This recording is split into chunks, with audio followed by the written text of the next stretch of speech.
of a whole new freedom of movement.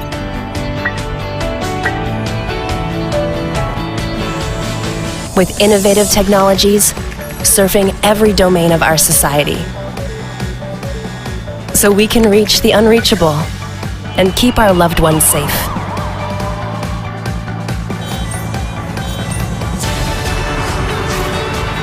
It's about barrier-free mobility for everyone, so anyone can move freely, anytime they want. All of us connected, closer than ever before. It's about a freedom to go wherever and whenever your heart desires. For journeys beyond your wildest imagination.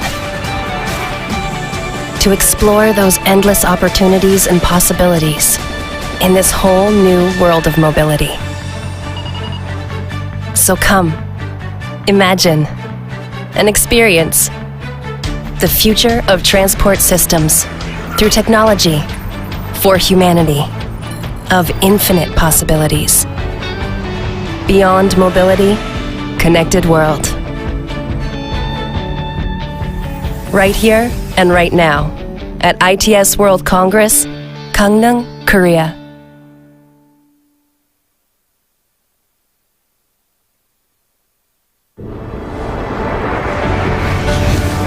You see, mobility isn't just about getting from A to B.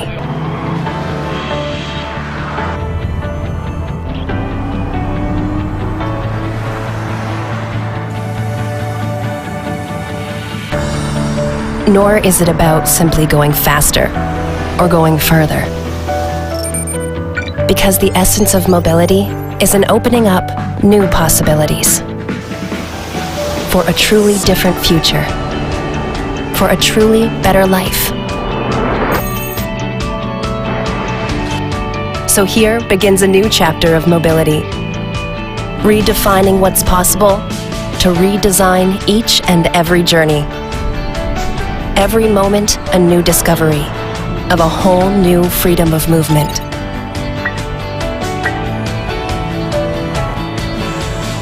With innovative technologies surfing every domain of our society, so we can reach the unreachable and keep our loved ones safe.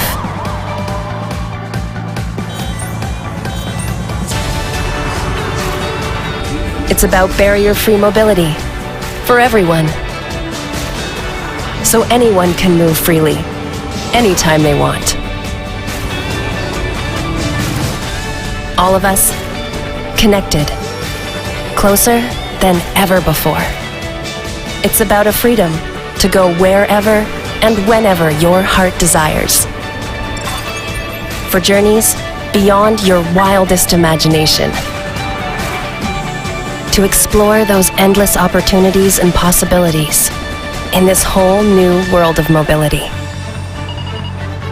So come, imagine, and experience the future of transport systems through technology for humanity of infinite possibilities. Beyond mobility, connected world. Right here and right now at ITS World Congress, Gangneung, Korea.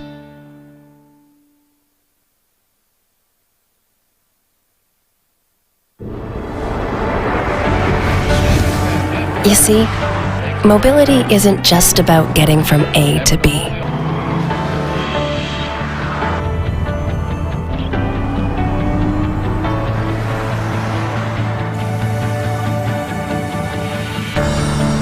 Nor is it about simply going faster or going further. Because the essence of mobility is an opening up new possibilities for a truly different future, for a truly better life. So here begins a new chapter of mobility, redefining what's possible to redesign each and every journey. Every moment, a new discovery of a whole new freedom of movement.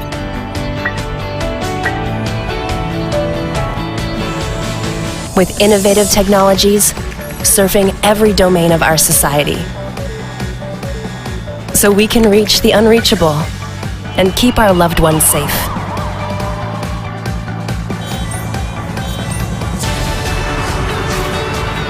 It's about barrier-free mobility for everyone, so anyone can move freely, anytime they want. All of us connected, closer than ever before. It's about a freedom to go wherever and whenever your heart desires. For journeys beyond your wildest imagination. To explore those endless opportunities and possibilities in this whole new world of mobility. So come, imagine, and experience the future of transport systems through technology for humanity of infinite possibilities. Beyond mobility, connected world. Right here and right now at ITS World Congress, Gangneung, Korea.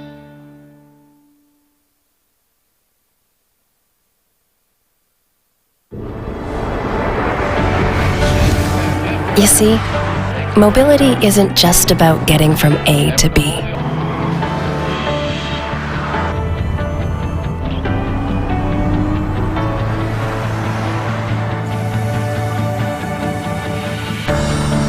Nor is it about simply going faster or going further. Because the essence of mobility is an opening up new possibilities for a truly different future, for a truly better life. So here begins a new chapter of mobility, redefining what's possible to redesign each and every journey. Every moment, a new discovery of a whole new freedom of movement.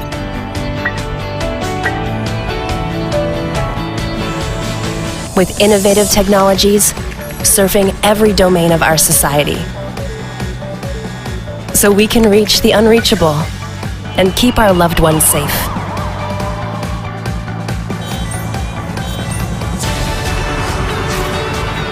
It's about barrier-free mobility for everyone, so anyone can move freely, anytime they want.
black or white.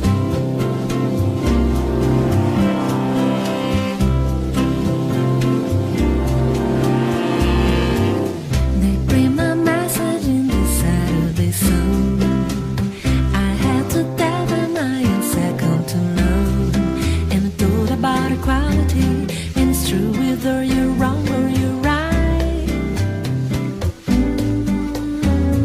If you're thinking about my baby, it don't matter if you're black or white.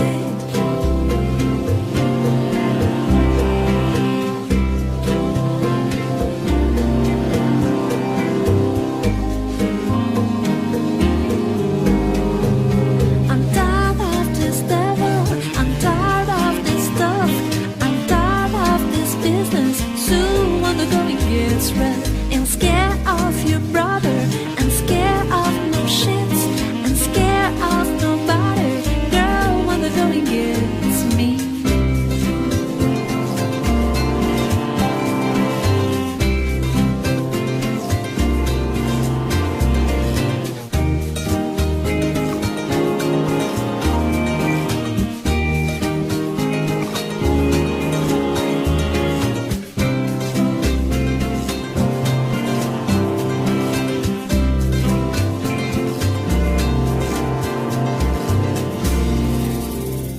Don't tell me you agree with me when I saw you kicking dirt in my eye.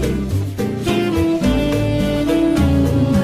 you're thinking about my baby, it don't matter if you're black or white. I said you're thinking of being my baby, it don't matter if you're black or white. I said you're thinking of being my brother, no matter if you're black or white.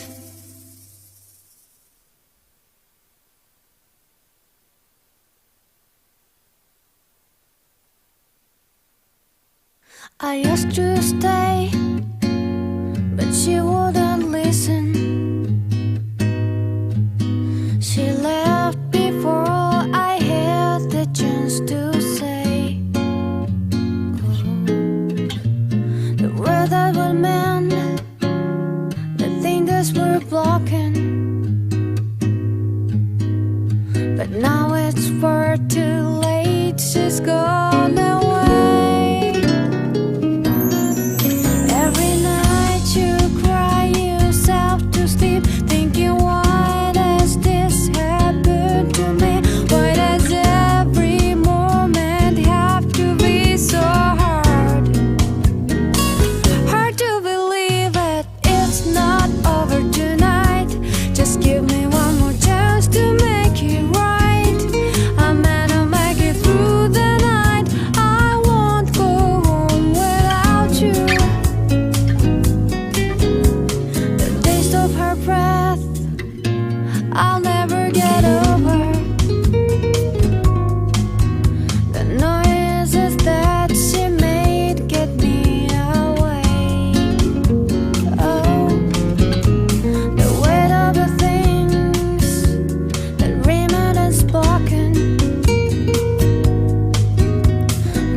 used to.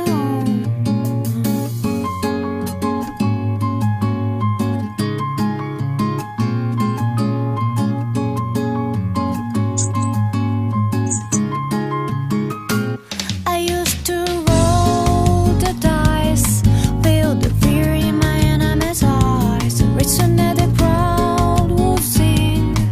Now the old king is dead, long live the king. 1 minute I held the key, next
morning. Good morning, everyone. How is your morning? Good. So I hope you had a pleasant evening yesterday. We're still waiting for the online person the first presenter today to be online. So can I suggest we wait 5 more minutes?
All right. Good morning again. So we just make a little bit of adjustment to the program. So we'll start with the 10th session, session 10 this morning. And then we go back to session 9 for our last speaker from Iran, if he comes online. So for session 10 today, we discuss the sharing of best practices and lessons learned for the utilization of transport big data and gender responsive policies. And we have with us here, we have already heard from him earlier during the program, and it's our pleasure and very delightful to hear from him again, Mr. Liam McGrath, Principal Transport Planner, Modeler of Transport for London, UK.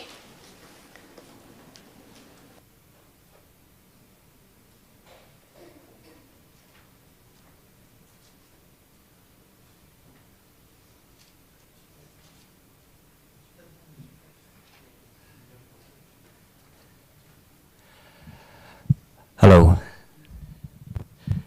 Hello again, everyone. I hope you had a pleasant rest. I had a very comfortable sleep, but unfortunately I woke up too early because my body clock is in the wrong place. I woke up at 4 a.m. and I couldn't get back to sleep, so it doesn't matter. It's just strange, but I hope you had a nice rest and some breakfast. I'm going to talk with you now a bit more about how we're using big data at Transport for London. And I'm going to be really honest with you. I'm going to talk to you about how we're using it for equality and equity issues. But I'm going to be honest with you and say we haven't made as much progress as I would like us to have made. I'm going to show you the progress we have made and where I want us to go using some of the new big data sources that many of you have already discussed. I want to start just with this picture of a London bus. This London bus is quite unusual in that it only has one floor. We normally have 2 floors. This London bus is also unusual because it's serving a market in outer London, and this is actually a hospital. So I think this is a really important image. This is a hospital, and you can see the customers boarding this bus are, there's an elderly lady, and there's another woman, and these are hospital users. And I've started with this picture because one of the challenges we face in designing transport systems is that we've designed our systems generally, particularly in the UK and particularly in London, we've designed our systems for the commuting market. Big markets going into city centres. And we find it a lot harder to serve the kind of trips that are made by women are more likely to make complicated trips and trips made by vulnerable users. And I can tell you this bus is highly likely to be subsidised. And we have endless challenges trying to ensure we can justify running these services that deliver such an important social function, but unfortunately cost us money. So I'm going to share with you a bit of what we have been doing. My role at Transport for London, I work in public transport service planning. I spoke a bit about this on Tuesday. And my background is in transport modelling. So very much around numbers, and what I'm trying to do is use big data as far as possible to improve equality outcomes. So we've traditionally done business cases for schemes, looking at the market for travel in general, and what I want to talk about today is how we specifically look at the impact of schemes on vulnerable groups. I'm going to cover these things. I'm going to start with some of the challenges of inequality we have, some of the ways in which we can support vulnerable groups. I'm going to talk about the status of this kind of activity in transport planning in the UK. And then section 4 really is the interesting bit. This is about how we can use big data to quantify equality outcomes. And I will be focusing as much as I can on gender issues, but also the needs of disabled people, young people, older people, anyone that's a vulnerable group. And I'll talk about who those groups are. And then finally, I'm going to talk about some of the challenges that we face. Some of these I've been discussing with you over the last 2 days, and I'll summarise those at the end of this talk. So this chart here gives you a summary of some of the vulnerable groups and how many of them there are in London and how this is changing over time. London is a highly diverse city. I think someone at this group said to me the other day on Tuesday, they said to me, it's not really a city for Britain, it's a city for the world. And the first bar there is the number of non-white residents in London, which is approaching 50%. We're very proud of that. It's good to live in a city that's so diverse. Unsurprisingly, half of our residents are women and girls, and we have a growing number of older people. Now, this is a success. People are living longer. That's a good thing. But what we're finding in the UK is often people are living longer and they're ending up with more disabilities. So they're not necessarily living a healthy life for much longer. They're getting older and having more disabilities. So this means that over time, we're finding we've got more people with disabilities in London with mobility issues. We've got a relatively young population, we've got lots of young people trying to move around the city, and we've also got huge issues around distribution of wealth. We've got some poor people in London. I know by global standards it's a rich city, but we still have areas of poverty by the standards of a Western country. And this problem is becoming more acute because we have a shortage of housing. So we have an issue of people on low incomes, And over the last few years, we've seen living standards decline for low-income people because of cost inflation. These inequality challenges are related to transport. And I'm going to give you a few examples. I think most of these will be very familiar to you already. The top chart is a chart showing for each level of deprivation, so this is a measure of poverty that we use, indices of multiple deprivation. We've got in this chart demonstration that the most deprived groups are living in areas with the highest concentrations of nitrous oxides, pollutants. The bottom chart shows that the same trend is seen from the point of view of ethnicity. Non-white residents in London are more likely to live in polluted areas. So transport pollution, and bear in mind the majority of pollution in London is due to transport. We don't have much heavy industry anymore. Most of the pollution is due to transport, and this is affecting poorer people more, and it's affecting the non-white population more.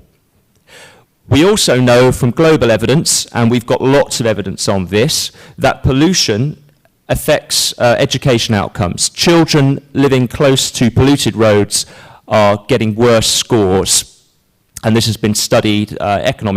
Econometric models have been run, and this has been demonstrated. We also know, and I think this is obvious, that it leads to worse health outcomes as well. So we know that transport and pollution from transport is affecting vulnerable groups more than richer groups. But of course, pollution is affecting everyone. Thinking about other areas where the transport network has unequal dimensions is around the step-free network. And by step-free, I mean the ability to use a wheelchair or push a buggy onto transport with level access. We have a very old transport system in London, and there are large parts of it which do not have level access. And this is a barrier, particularly for women who are much more likely to be pushing luggage or children. And what these maps show, the top map shows the areas where there is a large difference in journey time as a result of not being able to use stairs. And you can see there's big areas of London where it takes much longer to move around because you can't walk through stations with stairs. The lower map shows where we're trying to get to. We have a plan to get to the lower map. But this is a big challenge for us. Retrofitting lifts and level access is expensive, but it's something we need to do. Also thinking about gender equality, we have an issue with women's safety. London is a relatively safe city by global standards, but still we have 37% of women saying in surveys that they've experienced a worrying incident. Now there's a broad spectrum there, but this is still an unacceptably high number, and we know that this will lead to feeling that they're less likely to use the transport network.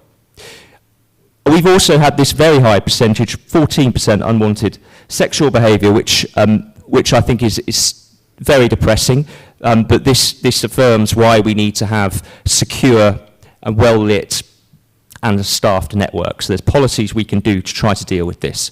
But clearly, it's an ongoing challenge for women's safety, even in a wealthy city like London. As I suggested at the beginning with the picture of the bus, transport journey times, public transport journey times, but also car journey times and car access are, on average, worse for women. This is because, generally speaking, on average, women are more likely to be making more complicated journeys around the city. And that is because they're more likely to have the responsibilities of childcare and looking after the home and such things that require more complex routing around the city. Women are more likely to be relying on the bus network, less likely to have access to a car, and generally we have weaker data on how women move around the city. Because there's a lower proportion doing the traditional commute, more complicated trips, we've got worse data on it. And this is called the gender data gap. And I'm going to talk a bit more about how we bridge this in section 4. Right, so let's talk a bit about where big data might be able to support policies to improve equality outcomes. And I'm going to talk in three areas. I'm going to talk in the workforce itself of the transport operator. I'm then going to talk about how it works on the network, and then also in the city. So I want to start with where we can support policies to improve outcomes in the workforce. Now, you might think this is a bit strange that I've started with the workforce, but I think this is the right place to start, because having representation of vulnerable groups at senior level in your workforce will lead to better decision making. That's something I believe. And what we find in Transport for London, we still have a gender pay gap. I think it's about 9%. So women are on average paid 9% less than men. We have fewer women represented at the most senior levels. We have fewer disabled people than the percentage in the population at senior levels, and at the most senior levels we have an underrepresentation of black and minority ethnic groups. So I said that 40 to 50% of Londoners were non-white. We don't have 40 to 50% of non-white TfL board members. And indeed, that's typical of most companies in the UK. So we need to make sure that our workforce is representative of the communities we serve as far as possible. So some of the things that we've done to try and support this are the pay gap reporting. So you can go on our website and you can see that we have to be transparent about the pay gap between different groups of people. Within the organisation we have staff network groups, and we have lots of training and consultation from vulnerable groups. What's the role of big data in this? Well, I have to be honest, this isn't so much a big data area, it's a small data area. So we do analyse the data we have on our workforce, we do act on it, but this is relatively simple analysis. But I wanted to start with this because I do think having that diverse workforce is crucial to make better decisions down the line. So the next area where we can support better equality outcomes is in around the transport experience itself. So this is a safe and accessible transport network. And some of the things we can do with that is secure design, staff stations, accessible vehicles. The role for big data in this area is enormous. We have large data sets on vehicles, timetables, asset conditions, and the way people move around the city. Some of this data is live, and it's in our open data portals and can be used by developers to provide information on the transport experience to our customers. And then finally, we have the impact of transport on the city, and that's really what my role is, to try to design schemes or support the design of transport schemes that have more equitable distribution of transport benefits and the ability to access essential services. Here, there is a huge role for big data, particularly some of the things that we've spoken about over the last 2 days, mobile phone data, smart card data, as I'm going to say in a few minutes, is a way in which we can unlock more detailed quantification of equality impacts. TfL has equality objectives. There are 13 of them, which I've listed here. I won't go through all of them in detail, but you can see that they represent the 3 themes that I've just spoken about. And there's a link to these objectives in a bit more detail there.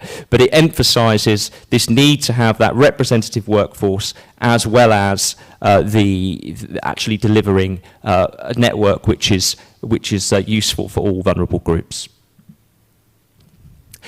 So I'll talk a bit more now about how in London and in the UK we are required to make assessments of impacts on vulnerable groups.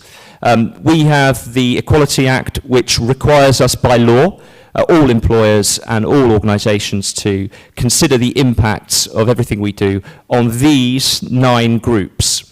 These 9 groups are the 9 groups in the Act, and pretty much the first thing you learn if you do any kind of employment or management in the UK are these 9. At TfL, we have added an extra 4 categories, and I'm glad we have, because I think these 4 are also important vulnerable groups. So that's low incomes, refugees and asylum seekers, homeless people, and job seekers. We also have discounts for veterans. I know in the USA that's a big challenge as well, but that's not on our on this list. So we are required in all our big schemes to assess the impacts on these groups. And this is just a requirement, this is a legal requirement, and we do this through a process called Equality Impact Assessment, or I think I've abbreviated it to EQIA. Sorry if I've littered the slides with abbreviations, by the way, but if you see EQIA, that's an Equality Impact Assessment. And I'll show you what this looks like. We're required to do that. For national projects, the UK appraisal methodology also requires reporting on distributional impacts, and I'll show you that as well. So the process for equality impact assessment is here, and this is just setting out the steps in doing that process. Some of this stuff is really simple, state the objectives, so making sure that we don't harm those groups or that benefits are distributed equally. But really the bit I want to talk with you about now is around evidence gathering, and in particular quantifying the evidence and using big data and how that helps with that process. What I would say with all of this is effort needs to be proportionate. It needs to be proportionate to your resources and the particular schemes or changes that you're looking to do.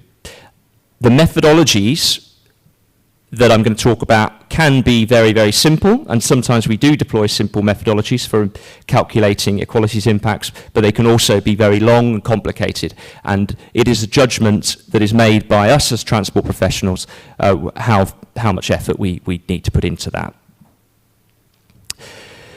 Right, so this is the UK appraisal guidance on how we report distributional impacts. I'm sorry this slide is a bit boring, but this is the table that we are asked to create for schemes that require funding from the Department for Transport.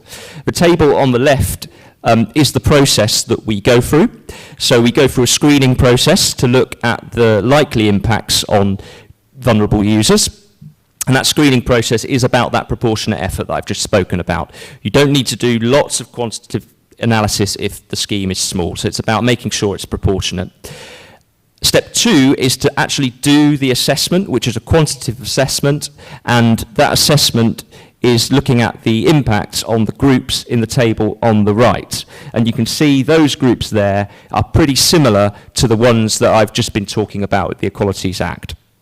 And what we do for each of those groups is we look at the distribution of impacts in the areas running along the top. So user benefits is just the journey time savings, effectively, of a scheme, or other benefits that you could put to transport users.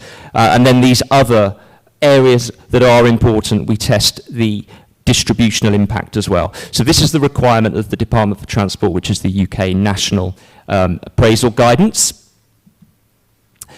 And these are the vulnerable groups that the Department for Transport wants us to look at. So how do we go about quantifying distributional impacts with big data? So we're coming on to the interesting bit of the slides. This is the exciting bit where we talk about big data. So I'm going to talk about a few sources of big data we have. Good source of data on vulnerable groups and how they move around is smart card data. We have various discounts, and in fact some groups travel for free, and those groups will use a smart card, a special smart card, relating to which group they're in. So we have an over 60s smart card, for example, and we have an under 16 smart card. And you will tap in with this smart card, and therefore we create data which shows when these vulnerable groups are using the network. This enables us to get quite detailed origin-destination data about vulnerable groups. So just a simple flowchart of how this works. The user taps in the same way as everyone else, but with their special card. That information is stored in the big data lake of all movements, all taps made with the smart card. We then have a data science team, and in fact historically it was academics and indeed external companies, but now it's a data science team that is responsible for cleaning this data and making it usable. And once we have a cleaned and managed data set, we can use that as transport planning professionals to use to use that information in a equalities impact assessment. So this data is very strong in that it provides origin destination data in great detail, and of course it's continuous. So we've got a huge sample size of this data. It enables us to see how these particular groups move around the network. The data is in the same format as our usual travel demand data, so we're not having to do anything special or new with this data. It's the same format as what we're used to, and it's continuously collected. The data does have some drawbacks, rather some limitations. As things stand, we don't have data on gender, and that's something that we obviously really care about, so that's a big drawback of this data. The other major drawback of smart card data is it's only information on users that are using the transport network. They've had to tap in. So it doesn't deal with drivers, it doesn't deal with walking and cycling. So it's really a partial picture of how vulnerable groups move around. It's good, it's a good data set, but it's not perfect. And it does rely on users tapping in. And if you've got a free pass, you don't always feel obliged to tap in. That's a problem, but that's a lesser problem. The main problem for me really is it's not the entire travel market. Another data set that we use when we can't use the smart card data is census data. So we all have census data one way or another. In the UK, we have a national census every 10 years, and then we also have more regular local surveys of population trends. And the great thing about the census data is that there are a huge number of variables. So I put a map here of one of the variables. This one that I'm showing is called households is not deprived in any dimension. And this means that the not deprived means they're basically living a good standard of living. So the areas in dark blue on that map are living a very high standard of living. You can see some variation, and you can see there's some communities nearby that are not enjoying such a high standard of living. Well, we've got this data for thousands of variables. So it's a hugely detailed data set, and it really covers all sorts of areas. And critically, it covers age and gender and elements relating to illness and disability. So this is a really strong data set. The other good thing about this data is transport planning professionals are very used to this data. It's been around for a long time, so people are comfortable with it. The data is open, it can be accessed via APIs. It's very easy to map using GIS. So this data is really comfortable and is used in EQIAs as well. But it has some major drawbacks. The obvious drawback is this is not origin destination data. This is flat data. It tells you about how people are living in an area, but it doesn't tell you anything about the people using the transport network. And you see this all the time in London. You can be in a rich neighbourhood, which would show very high standards of living, but the people using the bus network are lower income. They're the household cleaners, they're working in shops, they're low income, and they're using the bus network. And that's completely hidden by using census data. So you really need origin destination data, which isn't done by the census. But nevertheless, we have to use this because of the deficiencies of the smart card data that I discussed, that we don't have gender and we don't have all those variables. So we still have to use this data. And in fact, this is the method that's recommended in the Department for Transport's appraisal guidance. And the method is essentially to count the number of each group within an area affected by a scheme, and that's the information that goes into the EQIA. This is relatively straightforward analysis. I don't even know if this is big data. It's big-ish data, but it's in a spreadsheet. I usually define big data as too big to go in a spreadsheet. This can be done in spreadsheets. People have been doing this for a long time, so we're fairly comfortable with this, but it just has that major deficiency of not being origin destination data, which I've just discussed. We also have surveys. And the two big surveys that we have at our disposal in London are the London Travel Demand Survey, which feeds the Travel in London report. I've got links at the end to all these things so you can find them. And we also have a National Travel Survey. Now, surveys are great because we're actually asking people what they're doing, so it should be reliable data, but the obvious drawback is the limited sample size, right? So we can use these for validating, and if you didn't have anything else, this is great, but it really doesn't have enough of a sample size for the kind of applications that we want. Nevertheless, we do have to use survey data because we just don't have the data we want from the smart cards.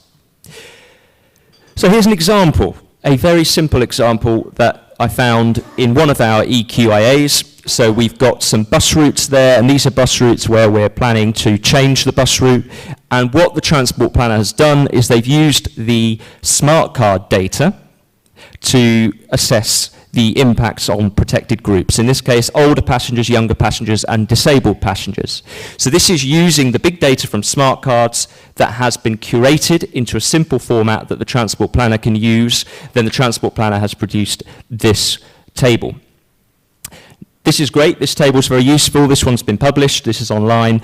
The drawback is we don't have gender in there, and then later in the report, the Transport Planner has spoken about gender, but because they haven't got the detailed data of who's using the route, it has to be done based on local authority area, and it just says 50% are women. Well, that's not particularly useful, really. We need a bit more information than that. This is the table that we use in the Department for Transport method. And here there's some detail, so we assess the impacts across the top by income distribution. We look at the impacts for these particular groups that are vulnerable.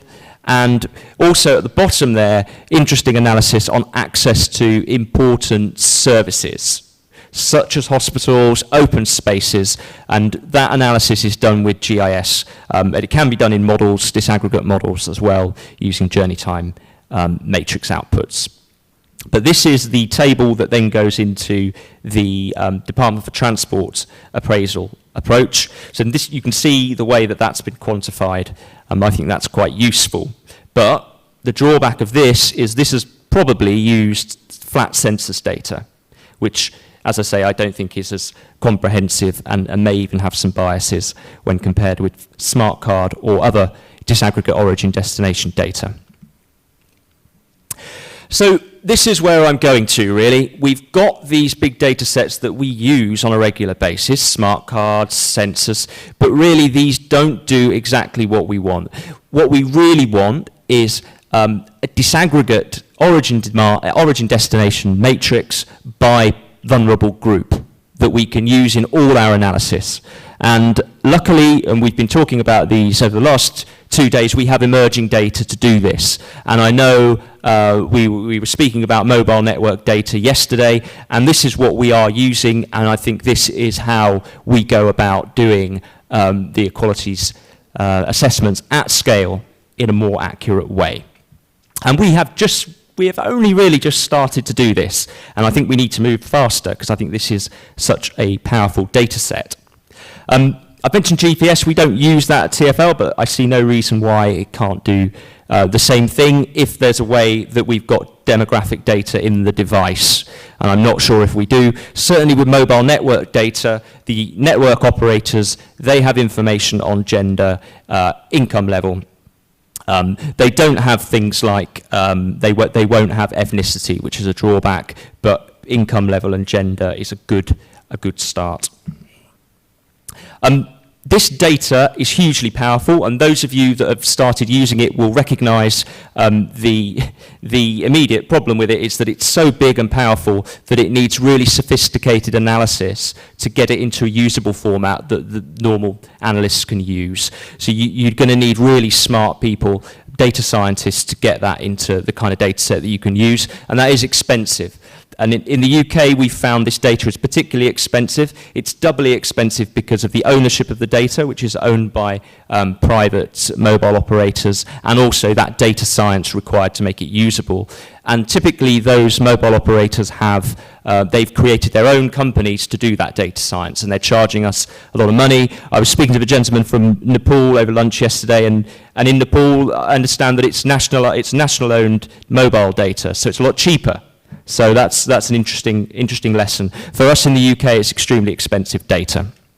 What I would say is the operators have invested a lot in the data science, and it's really improving. So I first started using this data around 2012 or 2013, and it wasn't particularly accurate, to be honest, and we could tell from the results we were getting. Even about 2 years ago, we saw problems with it, but the most recent iterations of the mobile network data that I've seen just last week, it's looking much more accurate because the operators have invested in extra technology to give us a more accurate data set. So I think many of you will know how this works. I think someone did talk about this yesterday, so I won't go into too much detail, but the principle behind this is that a mobile device is moving between cell regions, and therefore you can see where the device is by cell, and then algorithms are used to infer the route that device has taken.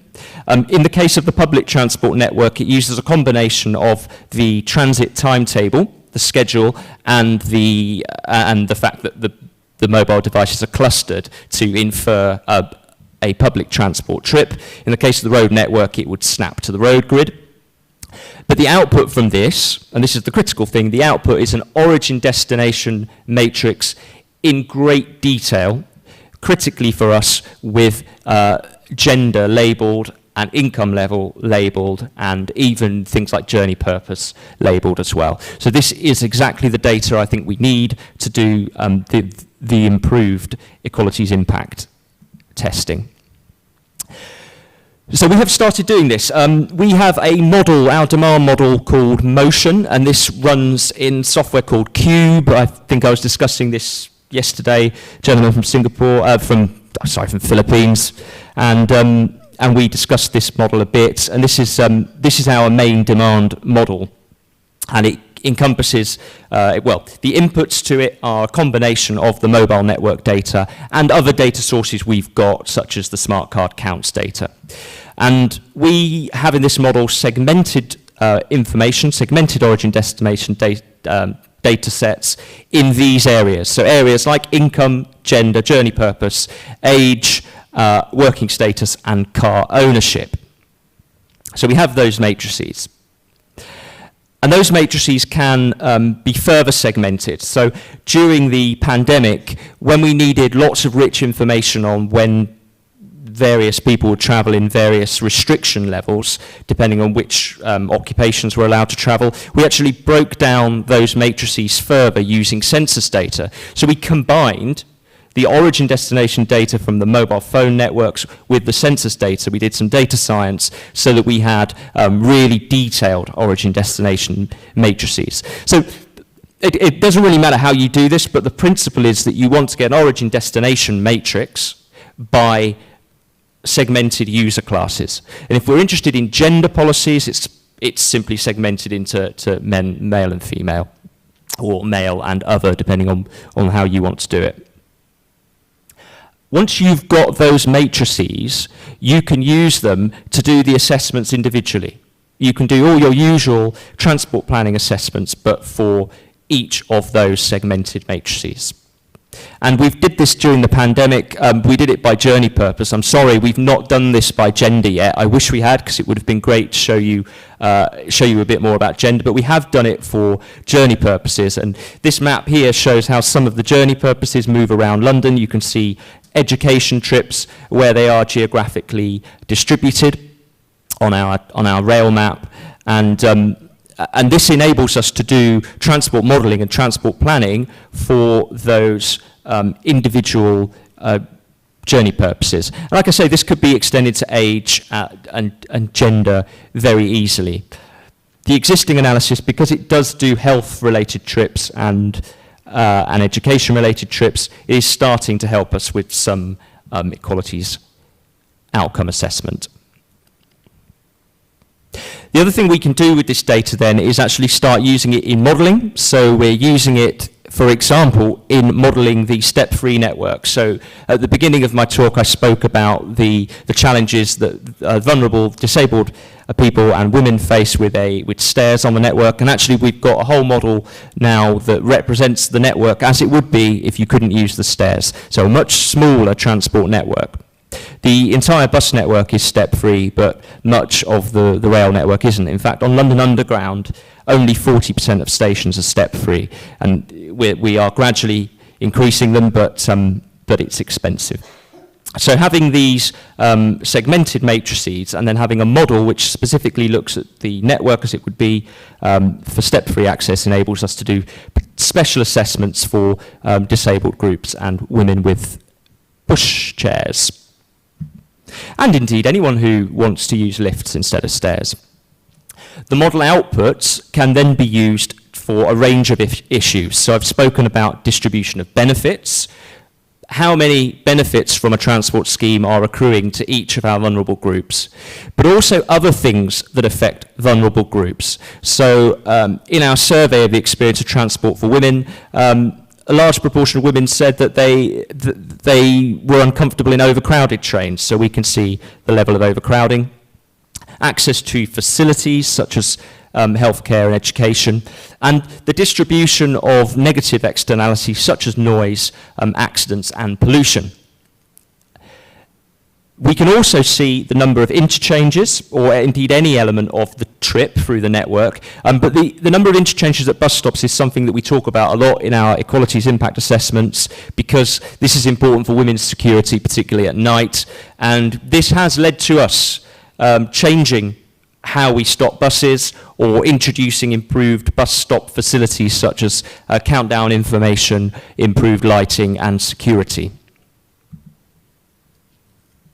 We also use the EQIA approach for planned disruptions. So it's very easy to forget to do this because it's temporary. Does it matter so much if it's temporary? Well, it does, and particularly for a major line closure. So we had to close one of our major lines, the Northern Line, for a few months, 2 years back, and for this we did a major equalities impact assessment, because this left large numbers of vulnerable groups potentially having to make different trips.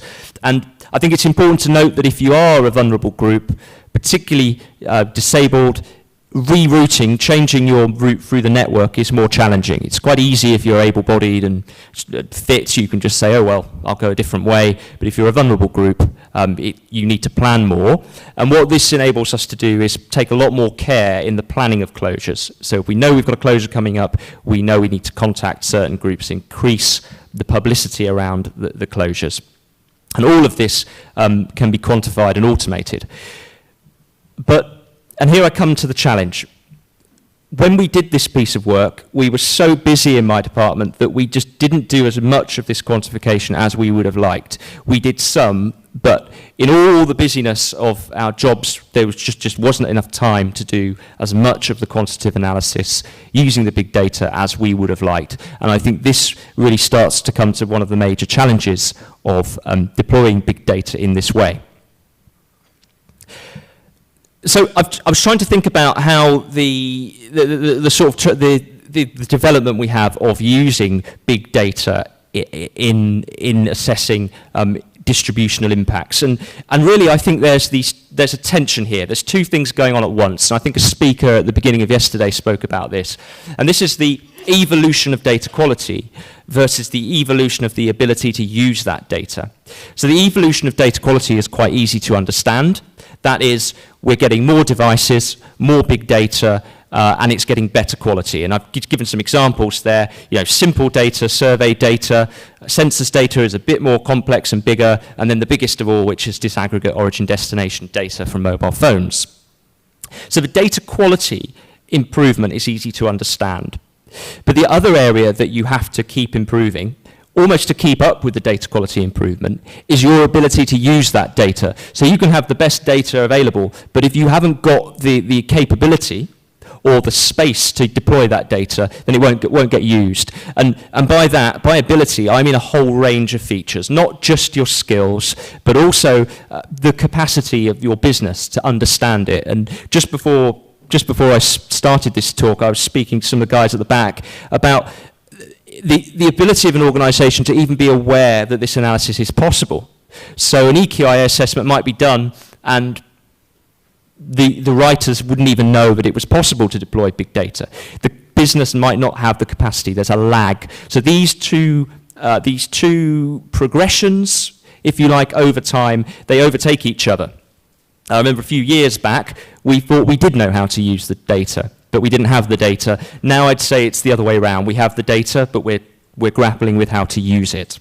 And in that framework, you can see some of the methods that I've spoken about, sort of different techniques as you move along those capability scales. So I'm going to finish off with a bit of a summary of where I think we are with this. I think we've got a long way to go, even in London, where we're very lucky with the maturity of our data. And I'm looking at it from 4 perspectives. So first of all, how much progress have we made on the policy, legislation and culture when appraising transport schemes and thinking about transport schemes and the use of data? Well, the good news is this is embedded in law. It's in our TfL vision, which I spoke about on Tuesday. This is something that we take seriously. So that's good progress. People care about equalities outcomes. We're doing the EQIA assessments. The challenge is that I think low income got left behind because it wasn't in the Equalities Act, but I think that's gradually improving.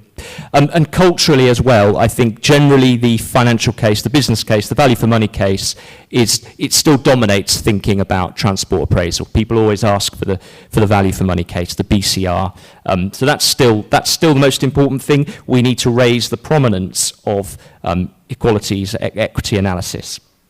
So that's something we're trying to do, and I suppose discussions like this are exactly the sort of thing we can do to help with that.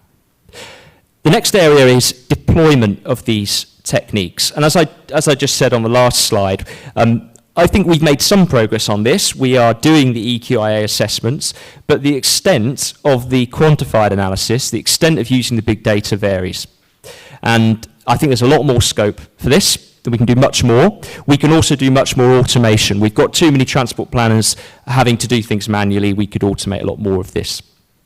The organisational awareness of the big data opportunity varies, and I think there's a large lag between the possible and what's actually done. So what do we need to do? Well, we need to just keep talking about it. We do things like this. Perhaps we partner on big projects to see if we can do things quicker and start to develop an equalities data library, that we've got a standard approach that people are signed up to. A big challenge has been, for a long time, the big data availability. So in particular, what I was talking about earlier with the disaggregate origin-destination data. I think now, with mobile phone data, we've got a real opportunity here. I think the progress has been really good. The challenge now is using it and using it fully to its full potential and having the resources to do that. As I say, the mobile data is expensive. It requires particularly skilled analysts to use it. So this is a challenge, but we're making some headway. And I suppose the final area of challenge is around that capability.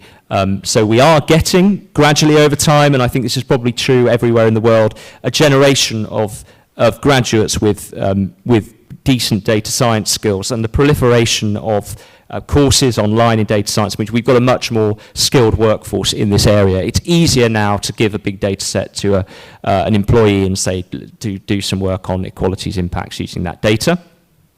But we still have a lack of capacity, so we need to do more in this area, and we need that capacity to go up the chain as well, so more senior leaders are aware of what can be done with big data in this area. And I think the prominence of mobile data will really help in this area, because I think once people start attending events like this and someone shows the progress they've made with their mobile phone data, I suspect then other groups, other people would then, and other leaders would then want to do a similar thing. So that's a way we can give it more impetus. So this is just a summary of what I've spoken about, really simple summary to try and digest all that information. First of all, it's a requirement to do equalities impact assessments. Some characteristics are legally protected, we have to do it. But the methodologies have been historically quite limited and simplified. And in fact, there is an expectation that the methodology is simple. I believe with the disaggregate origin destination data, we can do much more sophisticated and accurate analysis in this area, and we've got smart cards, mobile data, potentially GPS, and certainly some sensors variables which can help with this. This does come at a cost. Where there is no data of that quality, we can still do the simpler methods. There's nothing wrong with that. I think we should do what we can do. We shouldn't wait for the perfect data. We should do what we can with what we've got. What we then do is we take that data and we put it in a written report, and I've put some links to examples in the next slide, showing the quantified impacts by group. That was the very boring looking tables that I showed. But there is definitely a data gap in the area of gender, but we are trying to overcome that with the mobile data. But critically, we need to get more organisational awareness of these techniques and the ability to deliver automation to get this quantification done. So those are my slides on the deployment of big data to help with helping vulnerable groups. I've put some links to some of the key documents that I've described here. This is a big topic and it's very complicated, and there's lots of approaches that we could use. I would be delighted to discuss any of this further with anyone. So do feel free.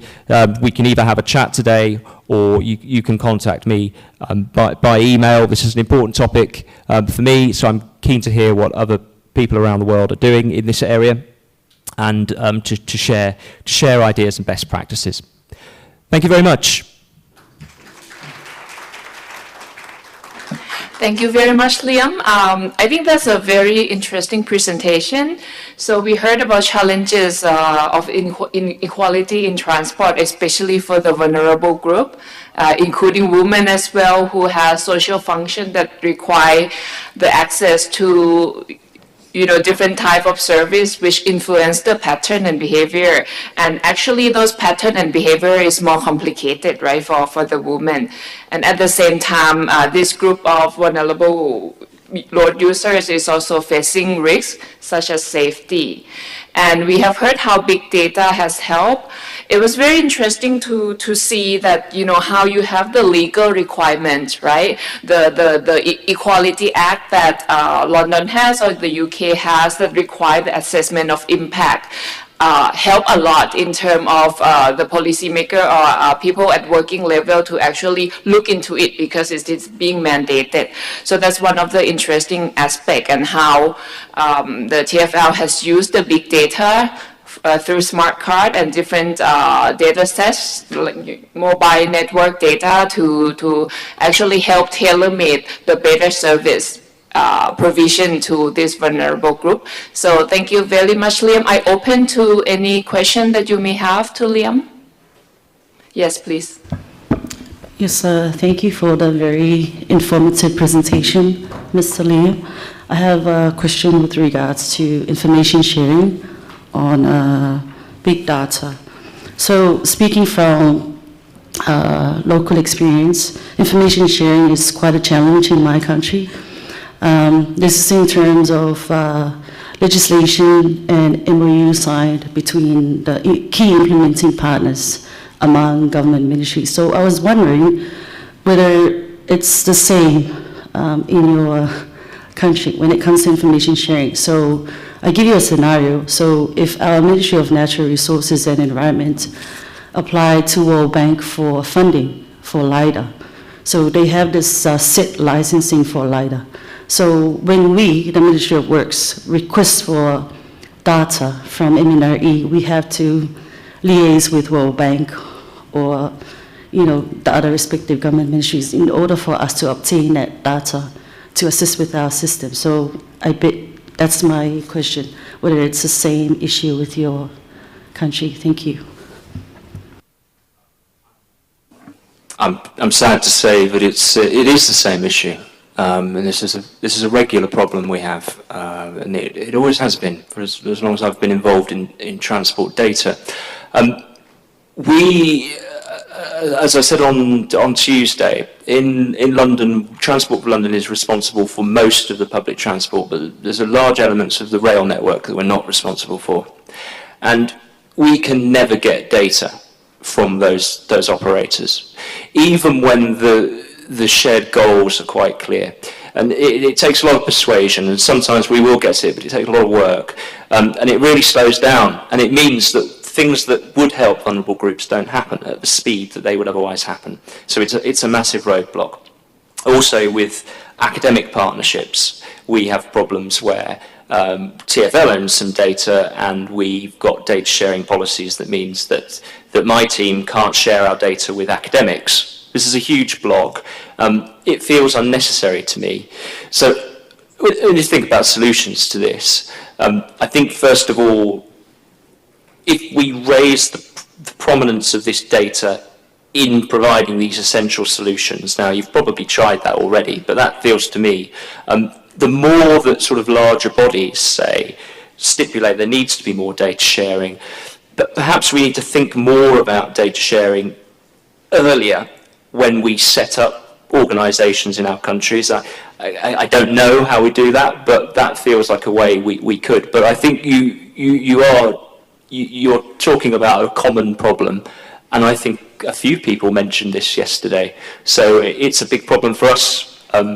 I don't have the perfect solutions, but something we can think about. Okay, more questions? Yeah, this is from Japan. You have mentioned that there are difficulties using the mobile data for transport planning. And are those difficulties are associated with the data available, or identifying the pattern of travel, whether these are by rail or by bus or car or bike or any other mode of transport? Yes, so this has evolved. So I hope that in my presentation it became clear that I'm a big fan of mobile data. I'm a big advocate for it, and I think we should be using it, and I'm really pleased that you're using it. In the 10 or so years that I've sort of seen it applied, it's definitely improved. So there were some problems at the beginning. Certainly in London, we've got a lot of tunnels, so we would lose information when passengers went in tunnels. But sometimes we had confusion between modes. We still haven't got to a situation, I don't think, where we can separate bus passengers from road. So I think there are still some of the technical challenges, but not in the use of the data. Once you've got the origin to destination data, I think using it is easy. It's getting that data science right in the first place. But I often think with these things, you should do what you can, first of all, to demonstrate you've got something that's mostly working, and then you have the opportunity to improve it. So don't launch something that's terrible, but if something is 90% working when it's innovative, that's a success story. So it might be that it launches, and then there's evolutions and improvements, and that's certainly what we've experienced in the UK. In our case, our consultant is trying to get some real-time data by manual counting in some certain links and certain points, so that the data derived from the mobile data can be calibrated. Yes. So is that the right way? I think so. Yeah, that would be the way I would do it. I have to tell you an anecdote, though. I had a project once, and it was about 8 years ago, where we were looking at the origin destinations between two cities in the UK. This is my old job, and we found 7 different numbers from different systems, one of which was mobile data, another was ticketing data, another was the loadway on the trains. So sometimes it is difficult to get these data sources to agree. But I think your approach is the right one. It makes sense to me. You look at what the model's predicting, go out there and count it. The most reliable way is to see it yourself, I think. I have one more question, if I may. So you mentioned about how the rail network in London, only around 40%, right, that are step-free? Yes. So, and you mentioned that it's very expensive to actually make that change. So I just want to learn from your experience in comparison between you already have an established infrastructure and the cost of trying to make change, and the cost of actually making it right from the very beginning. How does it different? It's much cheaper to get it right at the very beginning, and when we build new lines, they would always be built with these things.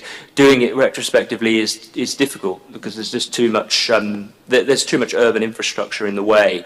If you think about trying to put a lift shaft in an old city with loads of it's just very, very expensive. So it's definitely better to avoid having to retrofit if possible.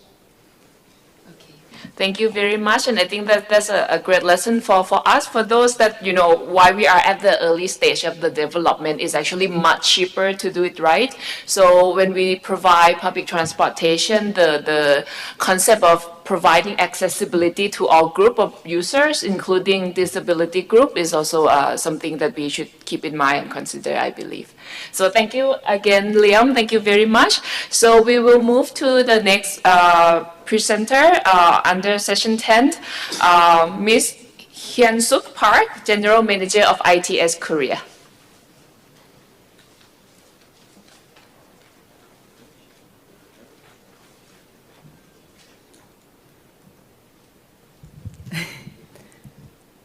Very good morning to you. I'm Sue from ITS Korea, and I will make a presentation on behalf of Molit. Even though I'm working for ITS Korea, this presentation file is based on the national policies. Okay, so I'm trying to stick to the topic, but maybe there are some other relevant information as well, so just listen to it as your reference.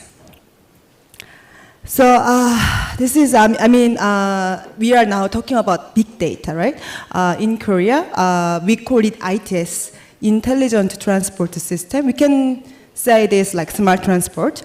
So in Korea, a lot of ITS services and systems are implementing and operating right now.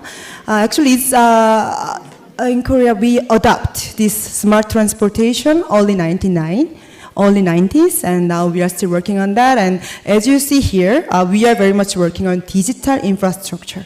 Digital means, you know, it requires a lot of data and a lot of data integrations. So I'd like to talk about it. And this is the organizations related in ITS area. I just wanted to share this information for your references to understand better ITS in Korea. So actually Molit is Ministry of Transport. They are highest level in charge of ITS. So they are in charge of law regulations, and they are doing some business private sector support, and they are also involved in technology development. And also there are some local governments. They also their own project ITS. So they have their own data. KEC stands for Korea Expressway Corporation.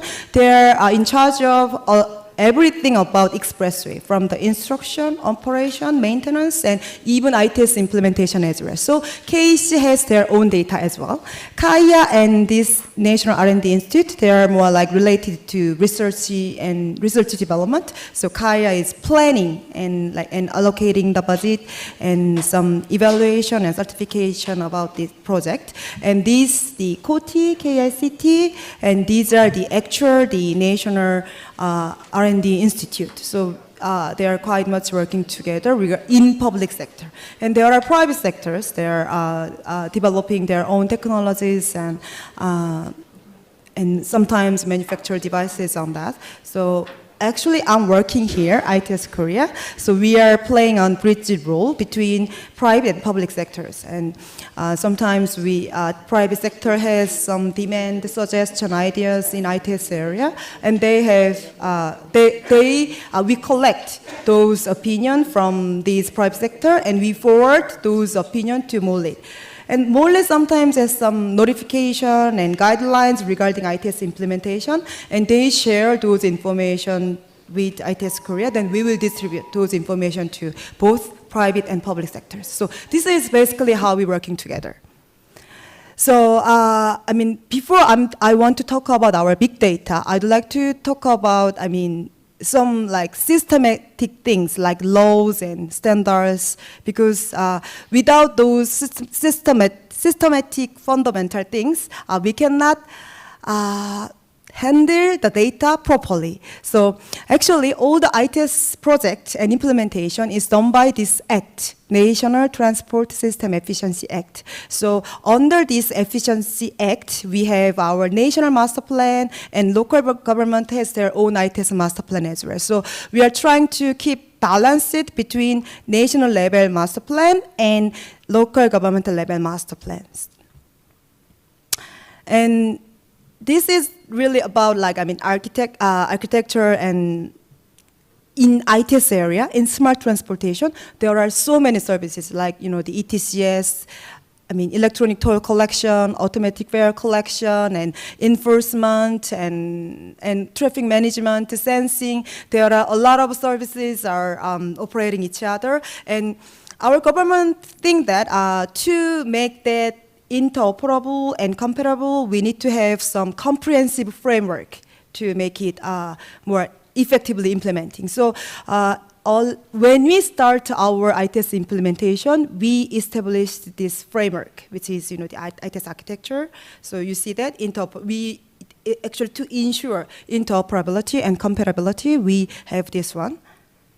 And not only architecture, but also standardization is really important. Because yes, each city has their own ITS, and ITS center, ITS services. And if they are using their different specifications and different communication protocol, then we cannot, there is no way to communicate, there is no way to integrate. And so that's why, our government are also very much working on this standardization as well. In standardizations, we have two different types. One is technical regulation, and the other is de facto standards. Technical regulation is mandatory standard. So every stakeholders and every local government should be followed when they do their own project. So if you see the title of this technical regulation, it's all about sharing, exchanging. So, in Korea, we have more than 50 traffic centers, and they have their own traffic data. But if they don't follow any standards or any standardized specification, there is no way to integrate. So, at the early stage, we are working on this kind of standardization, technical regulation. So now, all the traffic data collected by the local government traffic center can be integrated. And it is integrated in one national traffic center, which is located under MOLIT. Actually, MOLIT, Ministry of Transport, is now located in Sejong City. And inside of that MOLIT office, we have our National Traffic Information Center. And all the collected and gathered data is connected to that the National Traffic Information Center. And we have the second one means the de facto standards. This is not mandatory. This is highly recommended. These de facto standards are based on the demand of private sectors. When private sectors are doing or they're developing some services or the systems, they need to have some guidelines, right? They need to have some guidelines. So that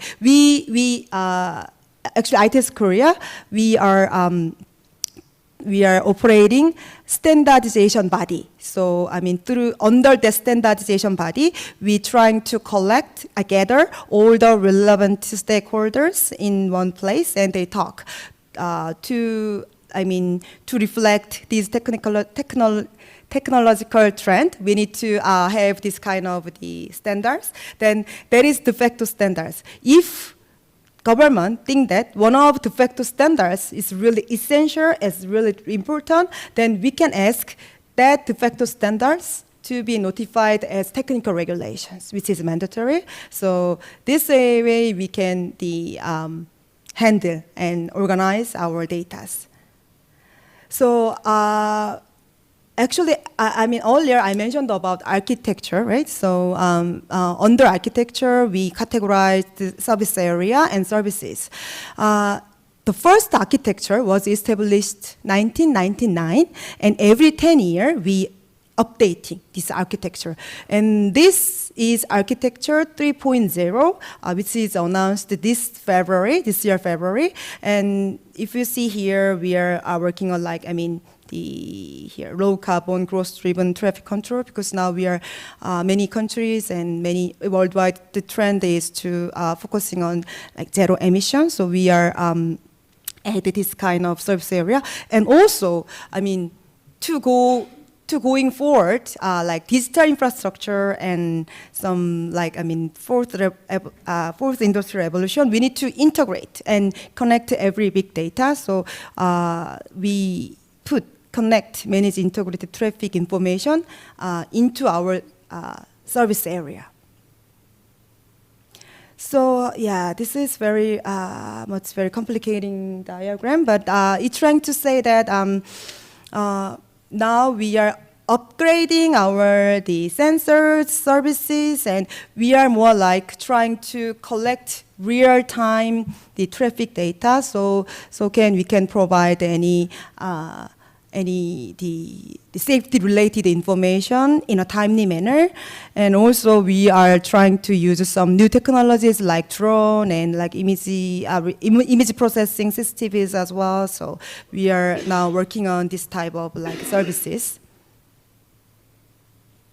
This is the just statistical the status of the ITS implementation in Korea. Actually, ETCS is electronic tolling bus information system. As you may, I don't think you have a chance to use public transportation in Seoul, Korea, while you are staying here. Have you ever tried here?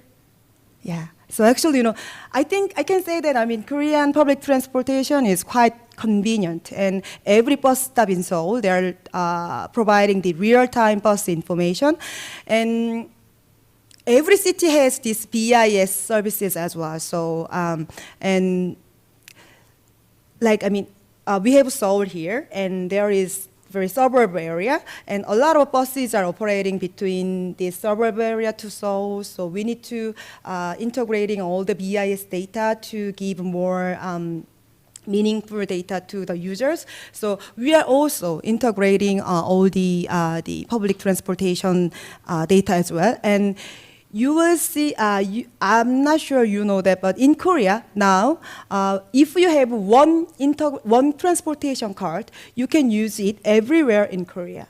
Even in Jeju Island, you can use that card. So that means the AFC, that is totally integrated. So we call it one card all pass. So we are very much integrating in public transportation. That's because we're trying to encourage people to use public transportation instead of using their passenger car, so that we can reduce the traffic jam on the road. So yeah, so to do that, we are very much working on this kind of integration. So I think that, the service quality regarding ITS, the more we can integrate, the better service we can provide. That's I think.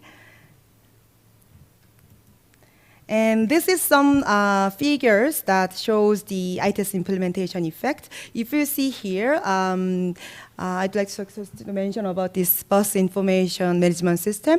By implementing these services, we can improve. We can improve bus punctuality by 35%, and by adopting these services, we can monitor the driver's behavior, whether they're speeding or whether they deviate from the route or not. So we can monitor their behavior. So in that way, we can reduce bus accidents by 24% as well. And there are other numbers, and you can just refer to it.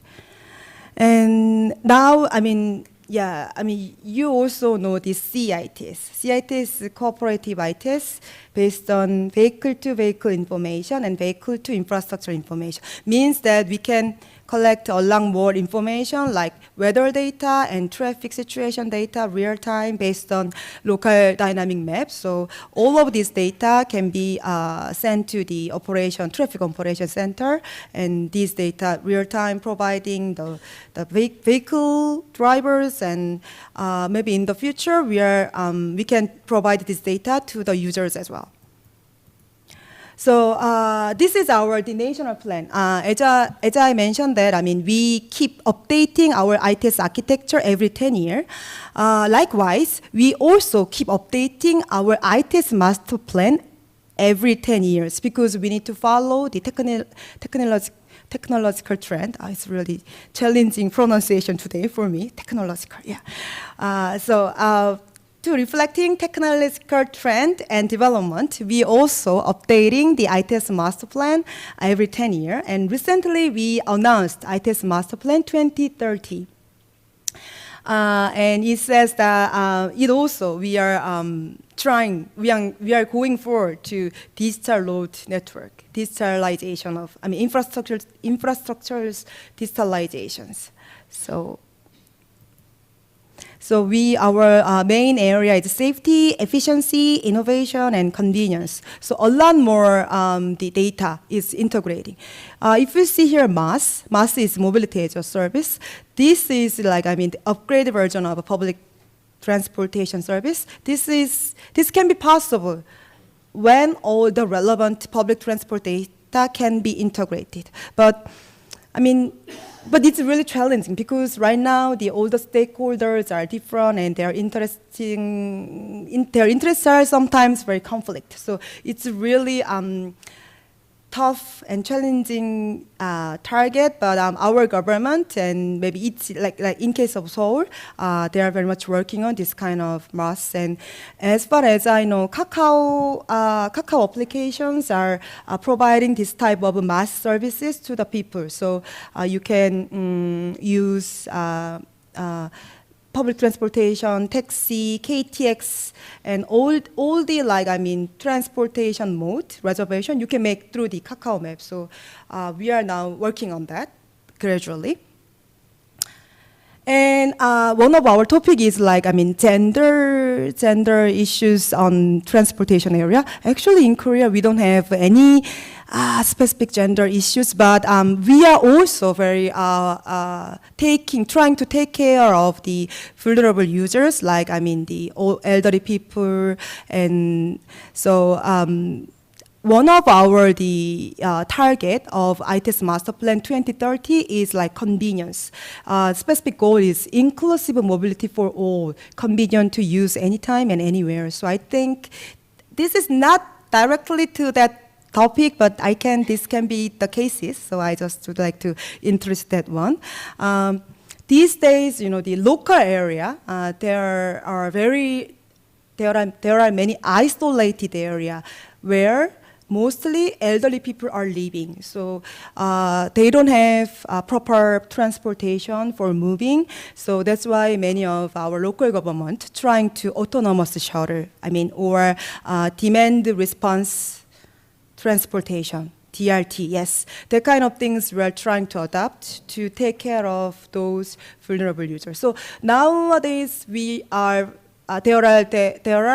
very much pilot testing on autonomous shuttle in Korea. So on real road, we are testing the autonomous shuttle.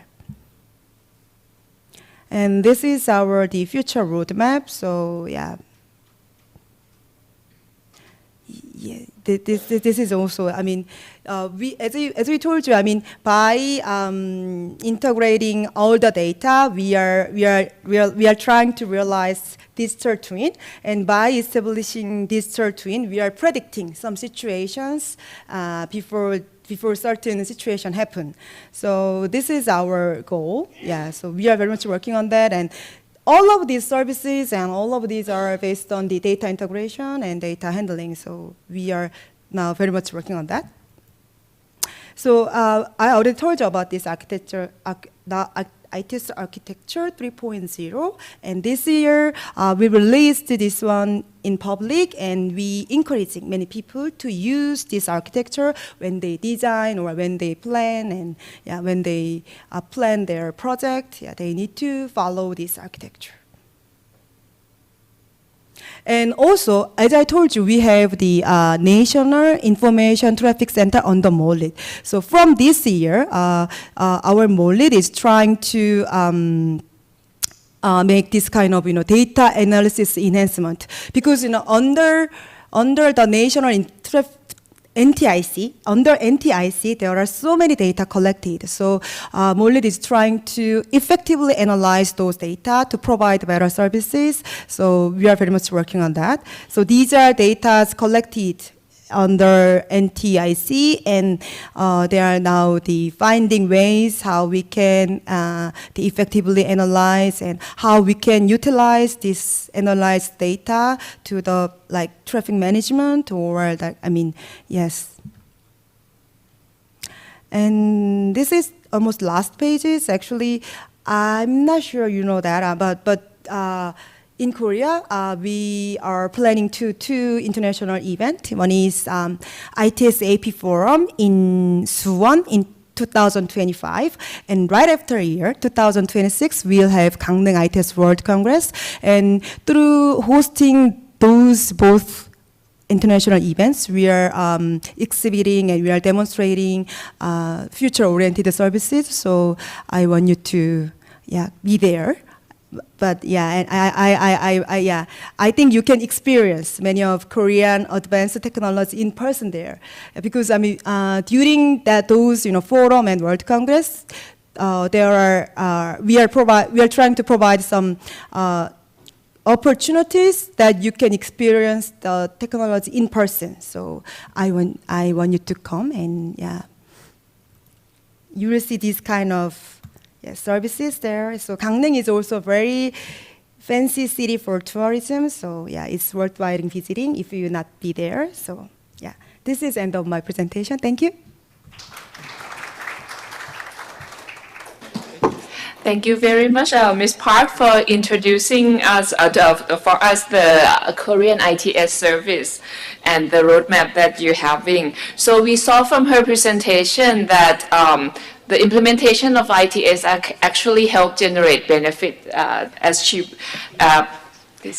generate benefits such as reducing of waiting time, improving service, reduction of CO2 emission, improving road safety, improving safety actually, not road safety, or reducing accident. So we know that the ITS Master Plan 2030, the key focus is to provide mobility for all. So that all mean that include the vulnerable groups as well. So, and we also heard about the two events coming up. You might notice, we saw the booklet, right? We saw the booklet from day one, the Gangneung ITS World Congress, which will happen in 2026. So now I open if there's any questions to Ms. Park.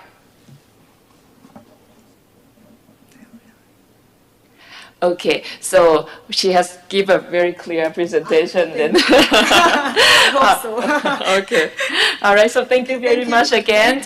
And so now we finish our session 10, and we also finish our session 9, no more presentation under session 9.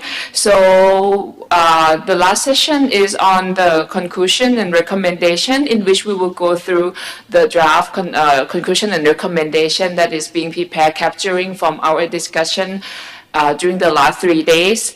But before that, let's take a break. Let's take a break, and 15-minute break, and we'll come back at 11:15. Thank you.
so let us start with the last session, which is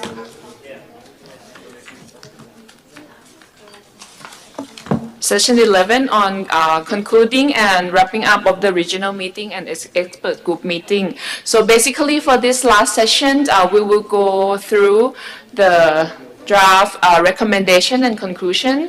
And then after we are done with the draft conclusion and recommendation, our local host will explain to us about the field visit this afternoon, because we really pay by ear because of the weather. So we will hear more information about how this afternoon would be arranged.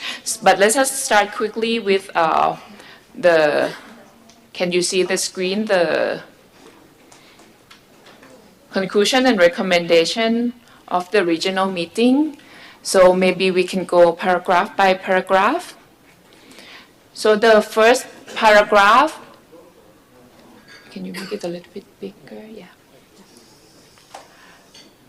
So the first paragraph is just saying that the meeting is being organized in Seoul on this date.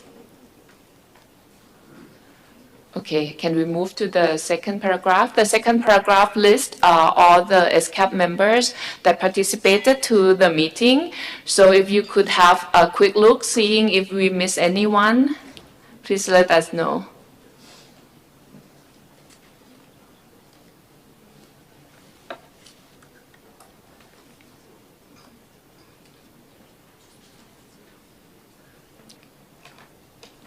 Okay, so if we're okay with that, we move to the third paragraph that Mr. Lun and Mr. Lee has provided the opening statements. That's quite simple paragraph, right? We go to the fourth paragraph. This is about the first session, the summary of the first session that we have, the second session that we have about the background of the projects and the objective. Did we mention the participants online? Yes, the list of the online participant included, the country that represented included in the list. Yes, thank you.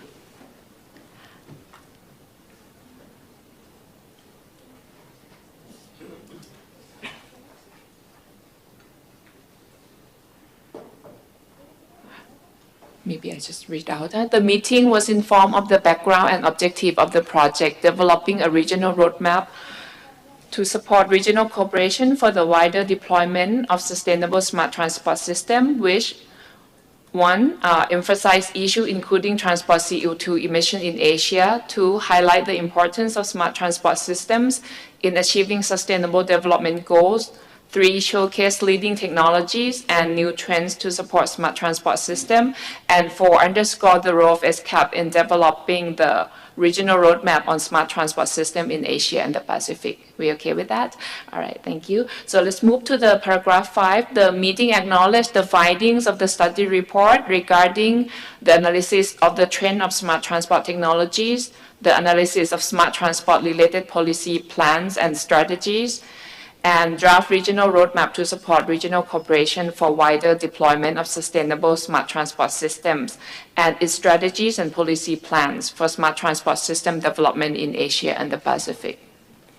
Okay. Paragraph 6.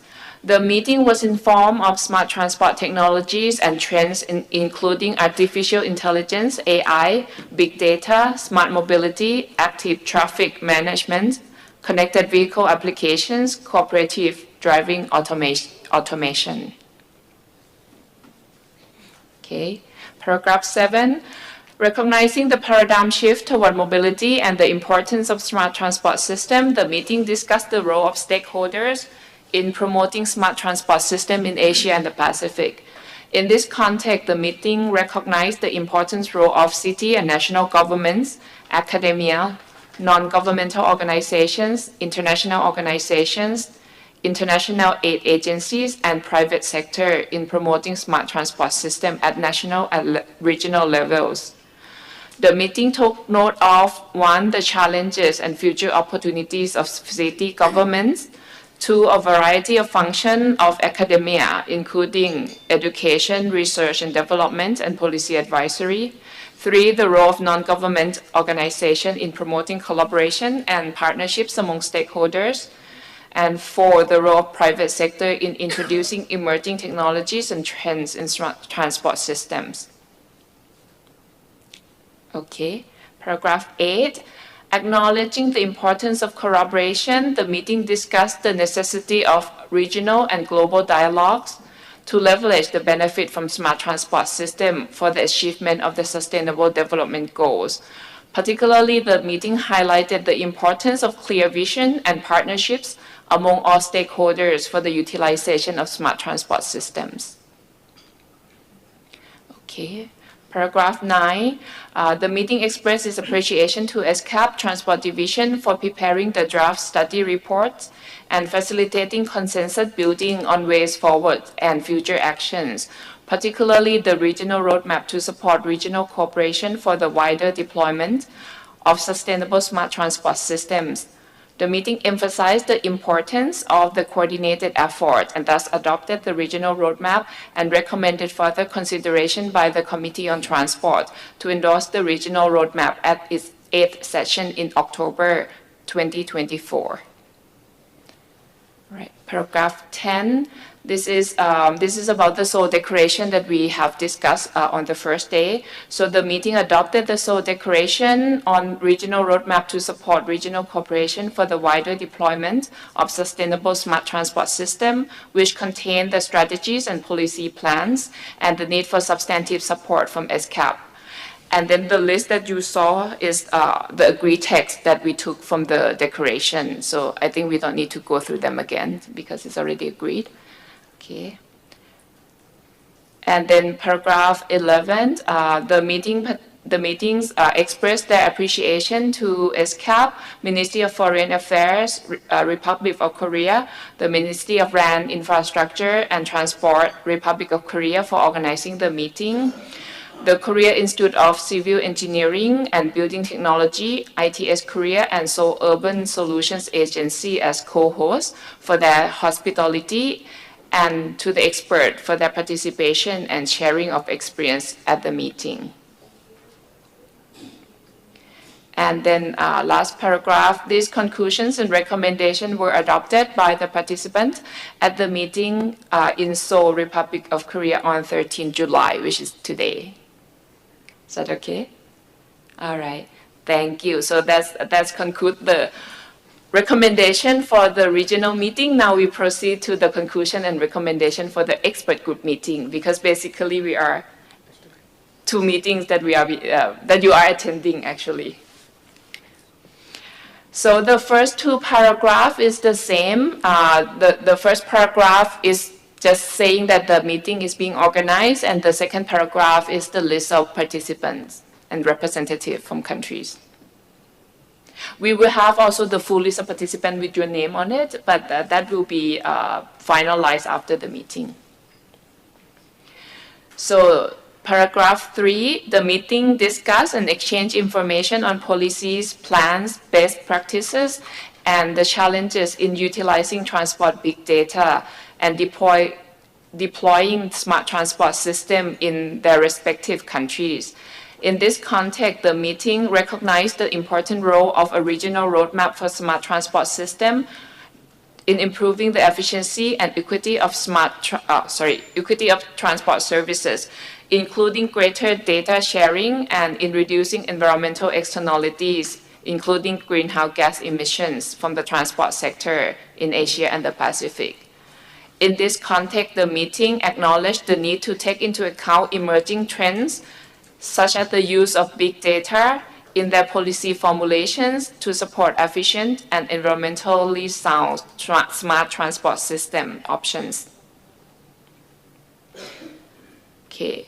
Paragraph 4, the meeting took note of the findings from the interim result of the draft study report, moving toward data-driven transport policies and strategies, which was presented and expressed the need for such reference material to guide policymakers in the development of policy and plans to utilize transport big data. The meeting also expressed their appreciation to SCAP for preparing this study, and the meeting also support the interim findings. Okay. Yes. Sorry, excuse me. If you can go back to paragraph 3, please. Can you show the, yes. If you can add lessons learned to Lesson the learned, first, okay. yeah, first. The first line. Yes, please. No, best practices, lessons learned, and the challenges. Thank you.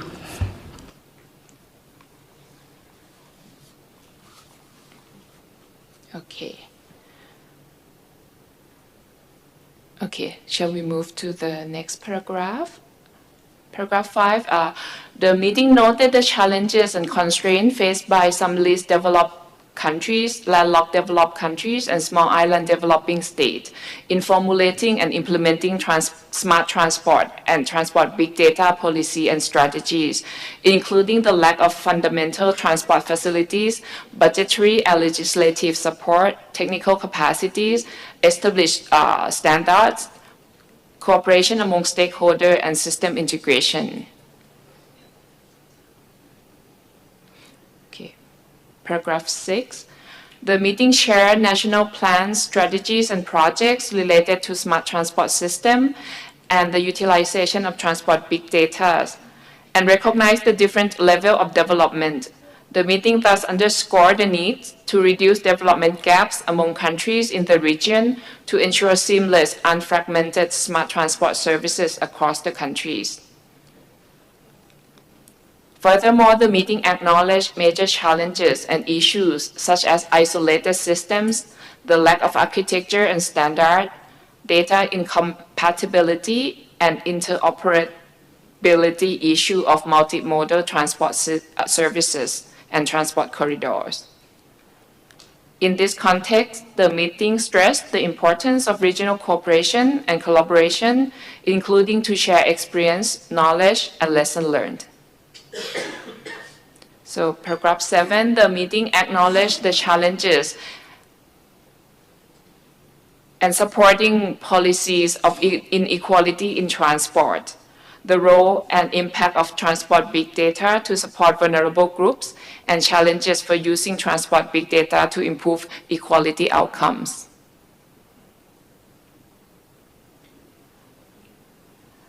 Paragraph 8, the meeting especially recognized the necessity of capacity building and technical assistance activities for smart transport systems and the utilization of big data at various levels, and requested SCAP Transport Division to strengthen smart transport-related activities, including in the context of smart city. In this regard, the meeting took note of the request made by the delegation of Fiji and Vanuatu to SCAP Transport Division for capacity building assistance in these areas. Okay, and paragraph 9, a site visit to autonomous vehicle test bed, which will happen, so we sort of like concluding in advance. A site visit to autonomous vehicle test bed, National Policy Agency Traffic Information Center, and Korea Territorial Development Museum was organized to increase the meeting participant knowledge for smart transport system and transport big data utilization. So this is the same paragraph as the previous one. So merely listing the organizer and the co-host, as well as thank you the expert for their participation. And then the last paragraph, the conclusion and recommendation were adopted by the participant at the meeting in Seoul, Republic of Korea on the 13th of July. So are we good with that? All right, okay, thank you. So let's us move to the next agenda, which is the introduction on the site visit. So may I invite Mr. Sherwal Park and Mr. Chae Yong Lee. Ms. Park is from SUSA and Ms. Lee is from the Seoul City government to explain about the field trip.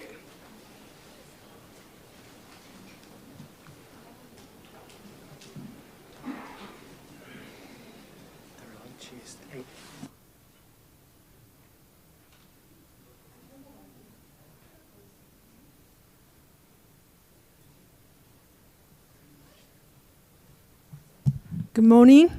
This is Chae-Hwa Park, a specialist of Seoul Urban Solutions Agency, one of the local hosts of this event. Today, I'd like to briefly introduce about today afternoon program, site visit program. Please share the screen. Yeah, we planned 3 site visits. First, autonomous vehicle riding, and second, traffic information center of Seoul Metropolitan Police. And third, last one is Korea Territorial Development Museum. Actually, these 3 sites are located within walking distance, but it rains today, so we arrange a bus. And I guess there is a traffic jam today, so please be hurry in your lunch and come down at lobby at no later than 12:50. And in terms of autonomous vehicle riding, when it rains heavily, it is very difficult to operate. So I hope the rain is not heavily in the afternoon.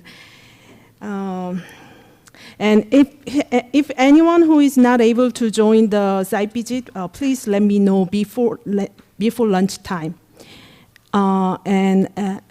In original plan, we are explained the autonomous vehicle riding in the station, but today it rains, so I invite Ms. Chae-Yeon Lee from Seoul Metropolitan Government. She will explain about autonomous vehicle in Seoul. Thank you.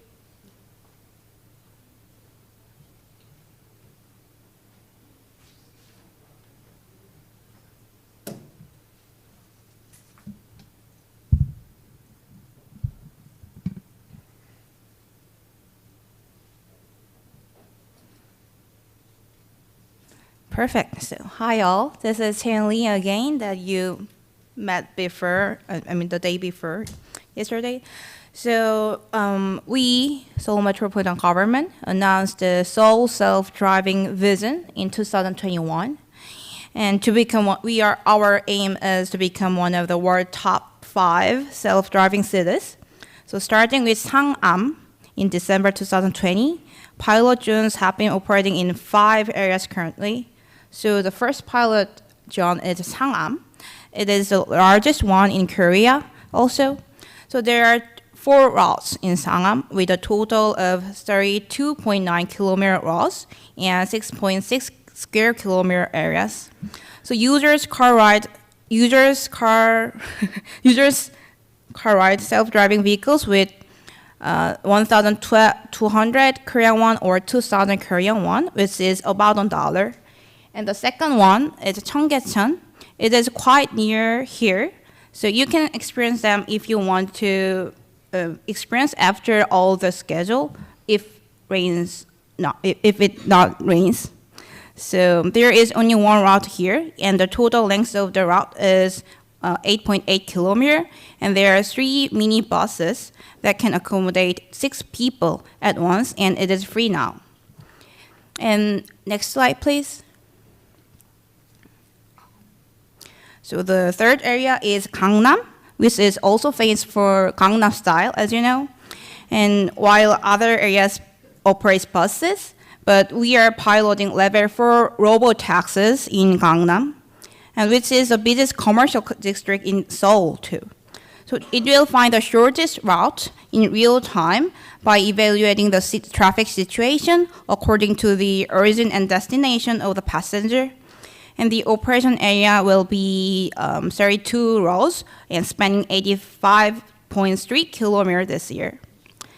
And the first one, this one, and the latest one is Yeouido. We recently launched this service on the 5th of this month. It is very brand new.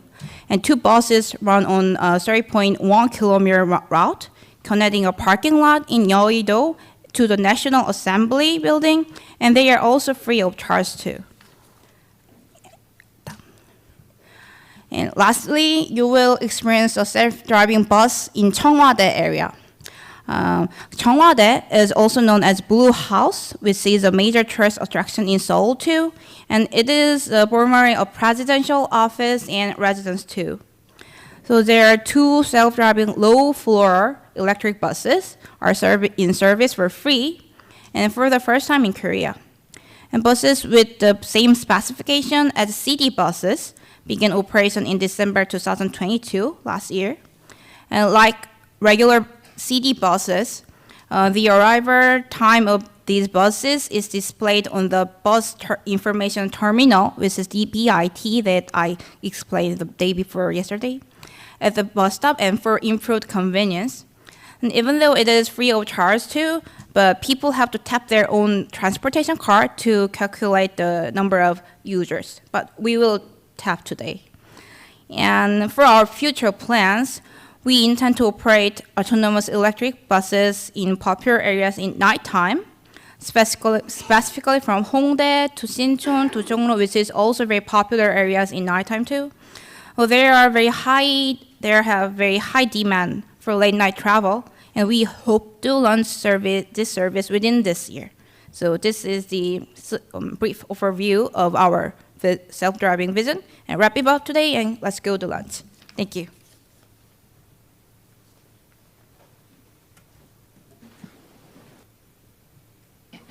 Thank you very much for the explanation. So we're looking forward for the site visit. So after the site visit, I think we won't be coming back to the meeting room. So let us close the meeting now, and then we move on to the site visit. So I just want to take this opportunity to thank you all for the active participation during the past 3 days. The sharing of experiences. So we hope that this meeting will be useful to you. Just a kind reminder that there is the questionnaire, the evaluation form that already has been distributed. Please do fill in the evaluation form to provide us with the feedback so that we can do better next time. And so thank you so much for your participation. Also, I would like to thank again the host, the co-host, MOLIT, the Ministry of Land, Infrastructure, Transport, Republic of Korea, the Korea Institute of Civil Engineering and Building Technology, our co-host, ITS Korea, the Seoul Urban Solution Agencies, for being the wonderful co-host. Can we just give them a hand, maybe? Thank you so much. And you can see that this is a cooperation of many agencies in Korea. So that shows us a good collaboration within the countries, right? And also, I would like to thank the speaker, the consultant team who's behind all the study, and also my team. Shang Julie, as you might recognize, he has been spearheading all the organization, putting so much effort to this. And Dong Ik is missing. The other guy you might notice him sitting there. Dong Ik is, he is now at SCAP, but he's also part of MOLIT, so he's been helping us a lot. And the team behind, Anshalika and Simon and our consultant Paul, and we have also all the speakers. And last but not least, we have, I think the one that you communicate with a lot, Papapon. If she's around, please turn on your camera. She's backstopping us from Bangkok office. Can we show the screen of the Zoom screen?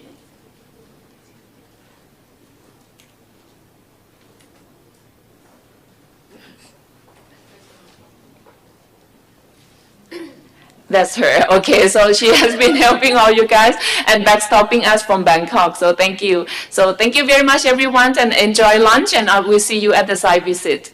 And have. Oh, sorry. One point. The lunch will be served at 18th floor today, not 19 floors. These changes. So you please go to 18 floors today. Thank you. Very important announcement.